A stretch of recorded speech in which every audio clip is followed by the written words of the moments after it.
Olá, estranhos, tudo bom com vocês? Sim, hoje estamos mais uma vez aqui para falar de The 100, mais especificamente sobre o penúltimo episódio da história desta série. Olha, eu sei que muitos de vocês, eu também, na verdade a maioria dos fãs, não estão tão felizes assim com essa temporada, mas cara, falar que só falta um episódio pra acabar The 100 mexe com meu coração de verdade. Por mais que essa temporada não tenha sido aquilo que eu imaginava, não me animou tanto assim, falar que uma das minhas séries preferidas vai acabar dói, sabe? É uma coisa meio, não sei, é um sentimento misto de tristeza e raiva, não sei explicar. Mas meu amigo, esse episódio 15, ele mexeu comigo, viu? Mas mexeu muito comigo, porque parece que alguém veio aqui ó, na minha cabeça e pá, virou uma chave, onde eu pensei, agora eu entendi o que está acontecendo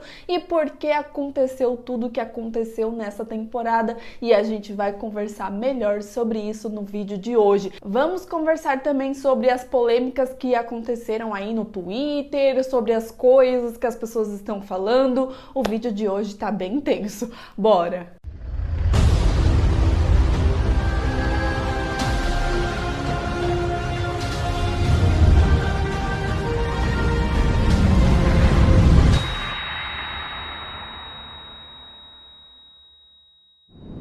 Bora começar então falando sobre os pontos que eu gostei nesse episódio, porque pra mim ele não foi de todo ruim, mas ele não foi à altura, né, de um penúltimo episódio da história da série. Porém, isso, na verdade, é um espelho de toda a enrolação que teve nessa temporada. Nós temos a guerra aqui. Até agora a gente não sabe ainda sobre o que é essa guerra. Eu acho que no final a guerra é não ter guerra nenhuma. Eu acho que talvez esse seja o teste, talvez seja um grande teste da Ali esse tempo todo, talvez tudo que eles passaram até hoje já era um teste. E aí nesse final a gente vai descobrir isso, que a Clarke ali puxando a alavanca em Monte Weather, ela sacrificando Bellamy, tudo isso já fazia parte do teste. Já pensou que louco? E aí no final mostra eles indo para a Cidade da Luz, né, Meu Deus, buguei. Mas ok, eu gostei muito da Clarke nesse episódio. Eu acho que ela conseguiu passar o sentimento que a gente tá sentindo com essa temporada. Porque em vários momentos a gente vê na cara dela assim, de que o Bellamy morreu pra nada, que o que ela fez não tem significado nenhum. Nós temos um momento que o Jordan, ele tá ali fazendo o seu discurso, ministrando a palavra, né, da anomalia, falando que não, é um teste, que a humanidade não precisa de guerra. A Clarke, ela tá com uma cara de one-heada, uma cara que se ela pudesse, ela dava na cara do Jordan, que meu Deus do céu. Com certeza ela conseguiu me representar nessa cena. Tem uma hora que ela sai andando, ela fala, ó, não tô nem aí pra nada, o Bellamy morreu por conta dessas porcaria aí que você tá falando, não quero ouvir, sai daqui. E aí nós temos um momento que comprova as nossas teorias sobre a Clarke não conseguir viver sem a Mad, né, porque ela fala pra Gaia que matou o Bellamy, e aí você já consegue sentir um arrependimento por parte dela, porque matou em vão. Então ela tá muito louca da vida pelo fato da Mad ter ido, né, com o Cadogan, por ela ter ido pro planeta Bardo sem a autorização da Clarke. E aí a Gaia vai e já dá uma na cara da Clarke e fala assim, ué, mas não é isso que você faz? Você mesmo se arrisca pela gente o tempo inteiro, mesmo que você tenha que morrer, mesmo que você tenha que sofrer, mas você tá sempre pensando no seu povo. E o que a Mad fez foi exatamente um espelho daquilo que a Clarke fez, né? Do que a mãe dela fez esse tempo inteiro, porque a Clarke sempre se arriscou e aí tava na hora da Mad fazer isso também. Tem até o momento que a Gaia fala que está orgulhosa da Mad por ter feito isso. Então a Clarke, ela tá com uma coisa ali de mãe mesmo, de preocupação de mãe. Porém, a gente sabe que o que a Mad fez foi meio que necessário. Eu acho que não foi necessário chegar no ponto que chegou, de um monte de gente morrer, mas a gente já fala disso já já. Outra coisa que eu gostei muito nesse episódio foi o Murphy e a Raven dando uma retada no chão. Gente do céu, que cena incrível! Eu amei muito porque esse episódio ele conseguiu trazer uma tensão, né? Um frio na barriga sem saber o que vai acontecer com os personagens. Eu acho que foi um episódio que mostrou ainda mais que o povo da Emory é o Murphy. Não somente o Murphy especificamente, mas por boa parte da série, o povo da Emory foi sim o Murphy, né? Até ela conhecer a Raven, até ela se adaptar com todo mundo, que eu acho que o momento que ela mais se adaptou foi quando todo mundo voltou ali pra Arca e tal. Ela até fala que foram os melhores anos que eles passaram juntos, mas se você parar pra pensar, a Emory, ela foi uma personagem que ela foi rejeitada pelos Grounders, né? Ela foi rejeitada pelo seu próprio povo. Então por isso que eu falo que por boa parte da série o povo dela foi o Murphy. E eu acho que esse casal está no ápice da beleza, da maravilha, porque mesmo que a Emory estava ali morrendo, né, coisa que claro que eu não quero que aconteça, é claro que eu não quero que a Emory morra, mas gente, vamos combinar. Já era de se esperar que muitos personagens iam morrer, né, nessa reta final de The 100. Depende muito de como cada um vai morrer e tudo mais, porém era uma coisa que eu já imaginava que ia acontecer, mesmo que no meu coração, assim, não quer que aconteça porque eu amo os personagens. Nós temos até o momento que a Emory fala pro Murphy que nos momentos que ela passou ali, né, meio que como uma Prime, foi quando ela mais teve importância, né, porque ela se sentiu importante, ela sentiu que ela fazia diferença em alguma coisa. E aí o Murphy fala, não, pra mim você sempre foi importante, porque a Emory, ela sempre se sentiu uma personagem muito rejeitada, né, uma pessoa muito rejeitada no caso. E aí, ao ver que a Raven tava fazendo de tudo, que tava todo mundo fazendo de tudo pra salvar ela, eu acho que foi até que uma coisa importante, sim. Eu não acredito que a Emory vai morrer, eu acho que se fosse pra matar, já teria matado ela nesse episódio. Não sei se eles iam empurrar isso com a barriga pro último episódio da série, mas eu senti que eles quiseram meio que colocar um mistério pra gente ficar sem saber se ela vai morrer ou não.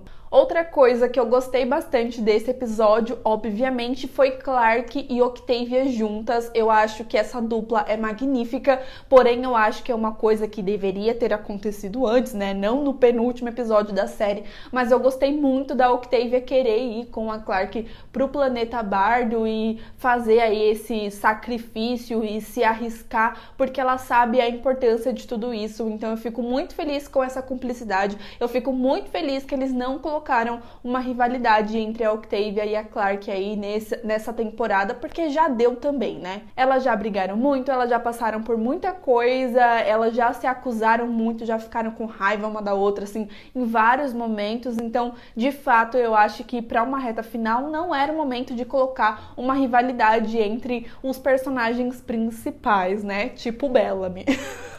E por incrível que pareça, sabe o que eu também amei? O Levitt, sim, na verdade eu sempre gostei do personagem, nunca neguei isso. Na verdade é um personagem que ele teve um certo destaque, depois sumiu e depois teve destaque de novo, mas eu gostei muito deles virarem essa chavinha aí na cabeça do Levitt, porque quando ele percebe que o Bill é um escroto, ele começa a perceber que essa última guerra é na verdade um negócio meio que com o ego do Bill, porque ele discordou da Becca e tal. Então você vê que quando ele vê aquela situação da Maddie sendo torturada, ele já começa a perceber que ele tá do lado errado da história, e aí ele vai ajudar a Octavia e a Clarke, coisa que eu achei magnífico. Tem um momento que a Octavia chama ele no canto e fala assim, ó, você tem certeza? Você cresceu com esse povo, você tem essa crença aí sempre? E aí ele fala, não, antes de você eu não tinha uma vida. Gente, me arrepiei. Eu acho que de verdade é a primeira vez que eu gosto da Octavia com alguém fora o Lincoln. Claro que Lincoln, né, tá lá no topo, mas eu gostei muito, muito mesmo dessa reviravolta com o Levitt. E aí você vê como nós fomos feitos de palhaço quando o Levitt, que cresceu com essa crença, cresceu com aquele povo, ele fica do lado da Octavia, da Clarke, enfim, enquanto o Bellamy, né, pois é.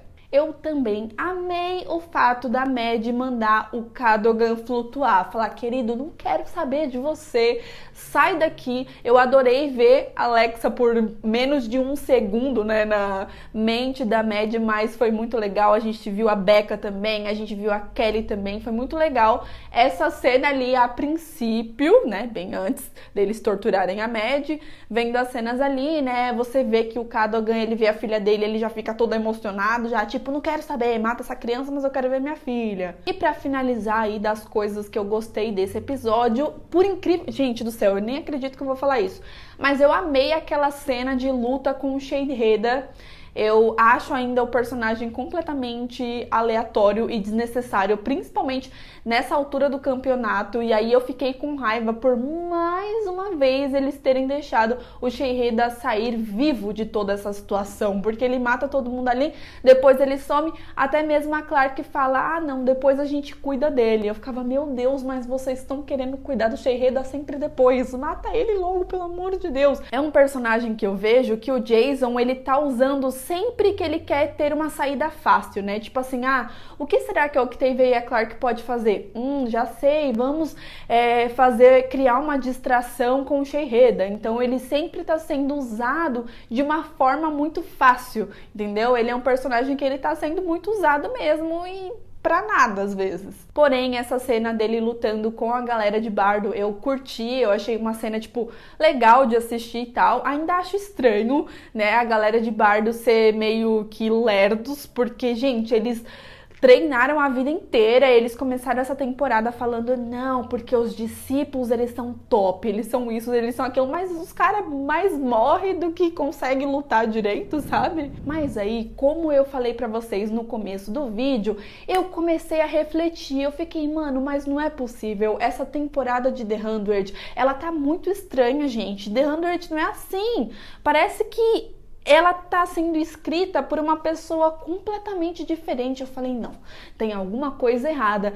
E aí nós temos mais um momentinho nesse episódio que virou essa chave na minha cabeça. Lembra quando eles estão procurando, né, a pedra da anomalia e de repente aparece uma mãozinha no chão, né, com o símbolo de Azgeda.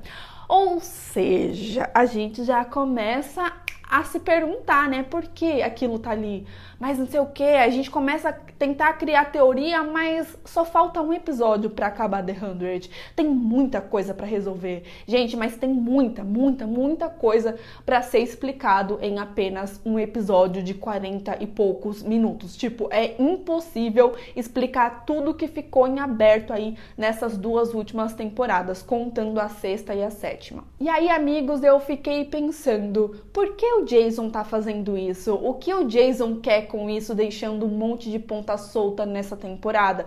E aí eu pensei, o Jason, ele quer se dedicar a um prequel, a uma série, né, que vai contar a história antes dos acontecimentos de The 100.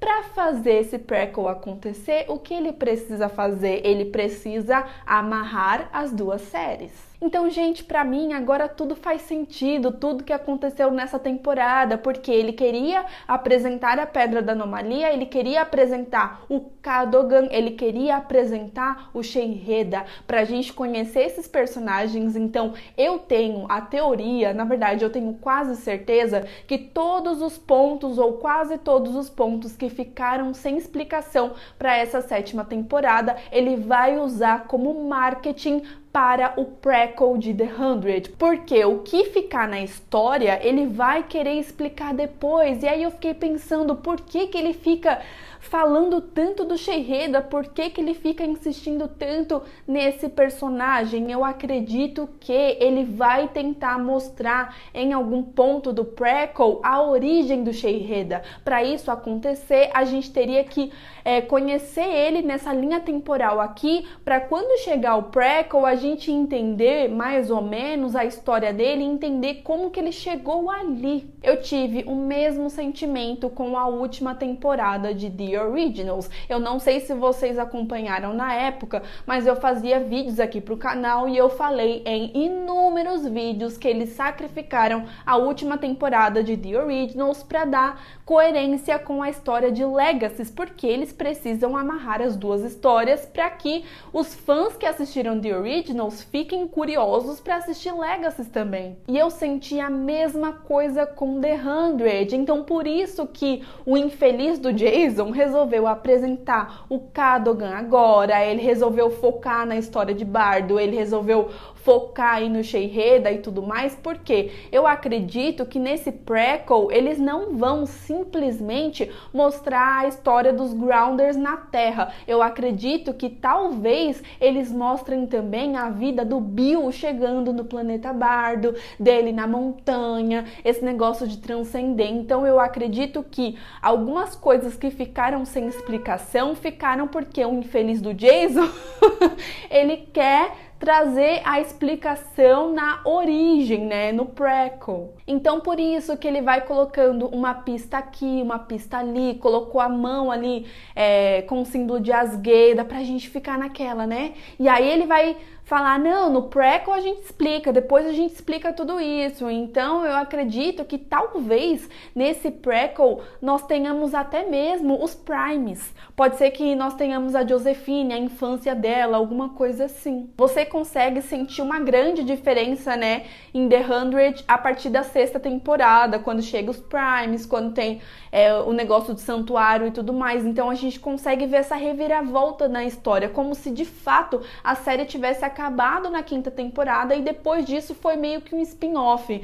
Por isso que na 5ª temporada nós temos, né, final do livro 1 e tudo mais, porque eu acho que a partir da 6ª temporada foi quando o Jason começou a pensar nesta outra série. Então por isso que ele teve que colocar elementos para poder explicar esta nova série, para poder ter história para esta nova série. Então ele acabou sacrificando aí o final da sua série original para poder fazer outra. Para mim, essa que é a pegada problemática para esta moda hoje em dia, que são os spin-offs. Eu super concordo com o spin-off, eu acho que tem série que tem coerência, que é bacana sim, mas eu acho que é um pouquinho sacanagem você meio que pegar a sua série original pensando em outra série. Para você criar um spin-off, na minha opinião, você tem que primeiro finalizar aquela história original, dando coerência à história dos personagens que você criou até hoje. Porque às vezes eu tenho a impressão que ele sequer assistiu as outras temporadas de The 100. Tem algumas coisas que não amarra na história, que não tem sentido, que assim, e é pouco tempo para explicar muita coisa. Tem muita coisa sem explicação. A Pedra da Anomalia, a anomalia em si, a galera de Bardo.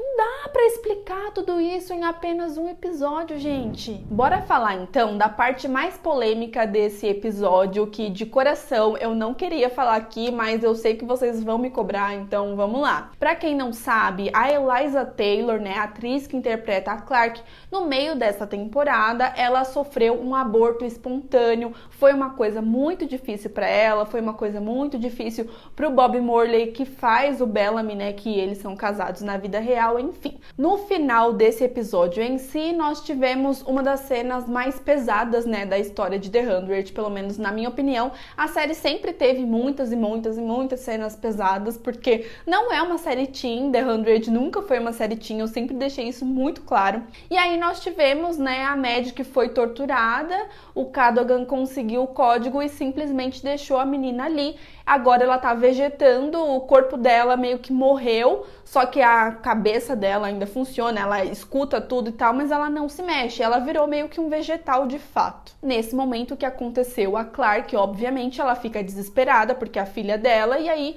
o Levitt acaba explicando o que aconteceu, que ela foi torturada, ele acaba explicando ali a situação que não tem mais como salvar a Mad, né? E aí chega um momento que a Clarke, ela olha pra arma, e aí nós vimos a Clarke pegando a arma pra poder matar a Mad, né? Pra ela não viver sofrendo daquele jeito, porque o Cadogan simplesmente pegou o código, né, que ele queria e largou a menina ali. Eu juro pra vocês que quando a Clarke, ela pegou a arma, eu não imaginei que ela ia matar a Mad, eu pensei que ela ia se matar naquele momento, porque nesse mesmo episódio ela fala pra Gaia que ela não é ninguém sem a Mad, que ela não viveria sem a Mad, que não tem significado mais a vida pra ela sem a Mad. Então quando ela pegou a arma, eu pensei, putz, ela vai se matar agora.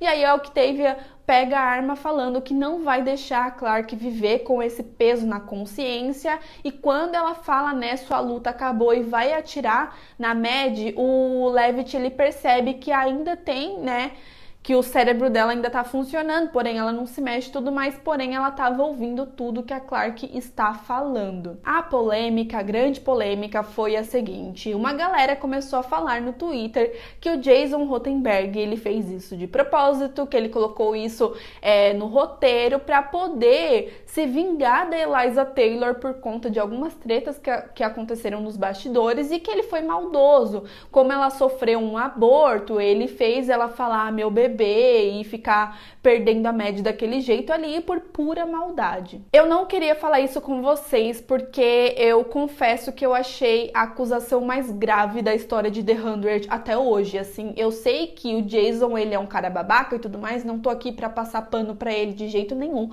mas eu, Aline, confesso que quando eu assisti a cena em si, eu não tive o mesmo sentimento que as outras pessoas. Eu nem lembrei do aborto da Eliza Taylor. Na hora eu só pensei, meu Deus, a Eliza Taylor tá fazendo uma atuação incrível, a Lola Flannery também. Chorei muito nessa cena, mexeu muito comigo, fiquei bem emocionada. Também soube que essa cena serviu de gatilho para algumas pessoas, teve gente que passou mal ao assistir esta cena em si. Sinto muito se você passou mal, se você se sentiu mal com esta cena, assim, de verdade. Eu acredito que talvez eles poderiam ter colocado um aviso de gatilho antes desse episódio começar, alguma coisa do gênero, mas o que eu posso falar é o que eu, Aline, senti, né, porque cada ser humano é de um jeito. Eu não passei mal, eu não foi uma cena que serviu de gatilho pra mim, até porque eu já assisti muita série com muitas cenas pesadas, né, Game of Thrones, que eu sempre dou exemplo, tem várias cenas pesadas com crianças também, né, inclusive The 100 já teve várias cenas pesadas com crianças fazendo algumas coisas, a Ontari também fazendo outras coisas, vocês devem lembrar no começo da série. Então foi uma cena que eu achei pesada, eu achei forte, mas eu não passei mal, eu não me senti como as outras pessoas. Quanto às acusações do Jason ter feito isso de propósito, ter obrigado a Eliza Taylor a fazer isso e aquilo, eu não quero fazer esse tipo de acusação. Eu acho que isso é muito grave, eu acho que isso é muito pesado. Só de pensar nisso eu já sinto ânsia de vômito, só de pensar nisso já é uma coisa muito doentia pra mim. Então eu não vou acusar o Jason disso especificamente enquanto a Eliza Taylor ou alguém do elenco falar sobre. Porque assim, gente, a Eliza Taylor, ela não falou nada. Ela é uma atriz, certo? Então eu, Aline, não a conheço, eu não sou amiga dela, não tem como eu falar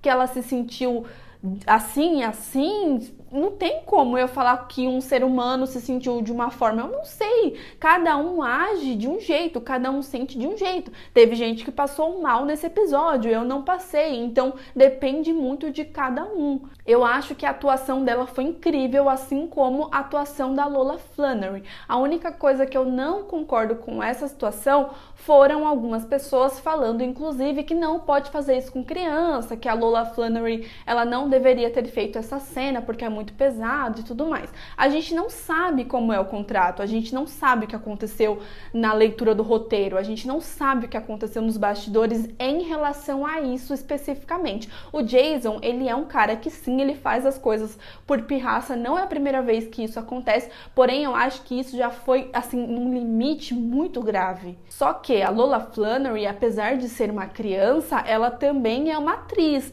e assim, na verdade eu vi os fãs reclamando falando, porém o elenco de The 100 estava elogiando a Lola Flannery, falando da atuação dela, que foi brilhante, isso e aquilo. Então a gente não sabe como que foi a reação dos pais dela, qual que foi o acordo com tudo isso, se ela se sentiu mal. Algumas pessoas começaram a falar que a Lola Flannery se sentiu mal com aquilo e tudo mais, porém ela mesma estava falando no episódio, sobre o episódio, ela mesma estava agradecendo todo mundo que estava falando da atuação dela. Então a gente tem que tomar um pouquinho de cuidado às vezes de querer colocar algumas coisas onde não tem. Estou falando em relação a Lola Flannery por ser uma criança de 14 anos, não sei o que, mas em relação a Eliza Taylor, eu de verdade vou esperar um pronunciamento dela ou de alguém da produção mesmo. Eu espero que vocês respeitem essa minha opinião, ok? Eu não me sinto confortável, eu não me sinto bem fazendo esse tipo de acusação, porque, assim, é grave demais. Em relação ao que aconteceu com a Mad na história,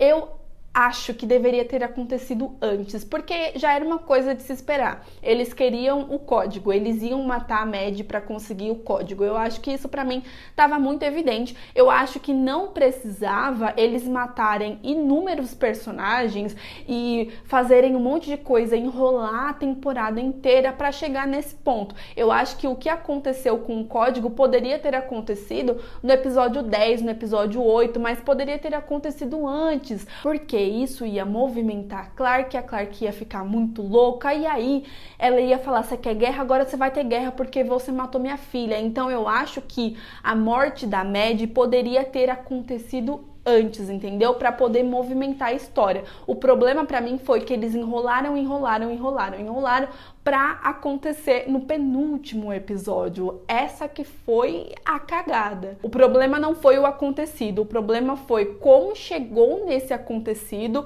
o problema foi a enrolação para poder chegar a esse tal código dessa tal guerra que a gente não sabe ainda do que se trata e a gente vai acabar descobrindo só no último episódio da série. Uma temporada com 16 episódios, você não pode enrolar tanto assim na história, e esse foi o problema dessa temporada, enrolação atrás de enrolação. E então esse foi o vídeo de hoje, eu espero muito que vocês tenham gostado. Não esquece de se inscrever no canal se você ainda não é inscrito, vai dando aquele like maroto aí que me ajuda bastante. Estamos aí no penúltimo vídeo comentando o episódio de The 100. O próximo já será o último episódio de The 100. No próximo a gente já vai falar sobre o último episódio de The 100. Vocês têm noção disso? Meu Deus do céu, The 100 vai acabar, eu tô muito mal. Quando acabar essa temporada, ainda farei sim outros vídeos, obviamente. Eu tô esperando acabar de fato todos os episódios para fazer um vídeo comentando sobre a temporada inteira, os problemas, os pontos negativos, os pontos positivos, falar o que faltou, o que não faltou, falar sobre o prequel, entendeu? Então eu preciso que a história seja finalizada para eu poder amarrar tudo isso e fazer um vídeo completinho pra vocês, tá bom? Aproveita também e me siga nas redes sociais, porque estou sempre lá tentando falar com vocês, tá bom? Um super beijo e até o próximo vídeo. Tchau!